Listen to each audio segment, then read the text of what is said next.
I am Rachelle VanMeter. I'm a women's health nurse practitioner at Summit OBGYN in Hermitage.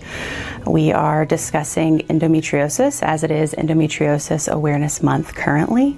Endometriosis is where the endometrium, which is the inside layer of the uterus, has moved outside of the uterus, whether that be on the outside of your uterus, on your bladder, on your intestines, inside the pelvis, and that is then causing you pain. This is something that many women are unaware of. It is starting to gain some information locally, which is good news, because at this point it usually takes years, if not potentially a decade, multiple decades for women to get diagnosed. One of the main reasons for that is the diagnostic process for endometriosis, and we will circle back to that. But the main things are if you are having severely painful periods, if you're having pain with bowel movements during your cycle, pain with intercourse. Main characterization for endometriosis is this unexplained pain that is usually worsening over time. And also if you are trying to conceive and we are struggling to get pregnant for over a year and other testing is coming back normal and we do not know why. For endometriosis, unfortunately, the main diagnosis is going to be through surgery, which most people do not want surgery, and we don't want to do surgery on anyone if we do not have to.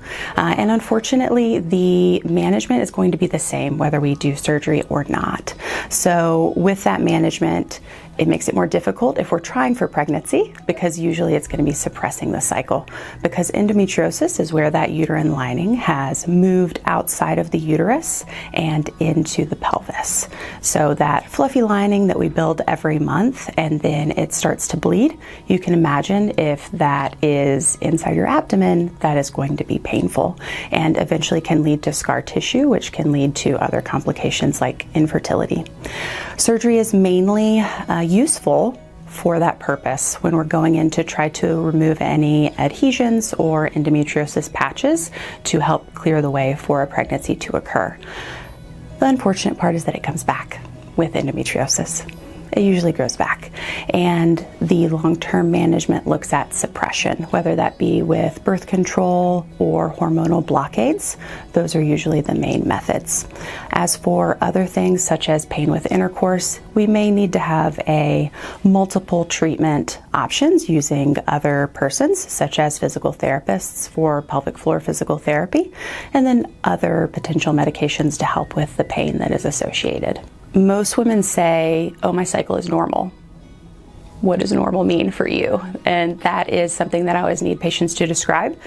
I don't know what your normal is because you also don't know what my normal is. You don't know what your friend's normal is. And that is usually where we find problems, is through the patients that actually do talk about these things, which a lot of times it's still hush hush.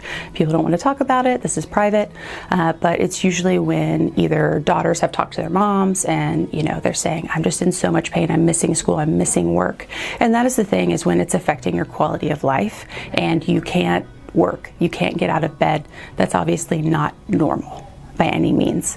So characterizing how painful is your cycle, what are you having to do to manage that pain, how heavy is your cycle, how many days does it last, all of those things matter. Well, as a healthcare provider, we can ask more questions, and we do have that on our paperwork. I know a lot of people get frustrated on, why do I have to fill out all of these papers and answer all these questions? But we do have a reason behind every question on why we are asking it, and it's a huge red flag if you're saying, I have severe pain during my cycle. But then pain is still subjective. So you may be saying your pain is mild, but for you, you have a high pain tolerance and you've gotten used to the pain, which is where there are some of those endometriosis patients that get missed. So we have patients that go to fertility and finally they get surgery to look and abdomen is full of endometriosis. So even though usually we are characterizing it by pain, it's not always painful.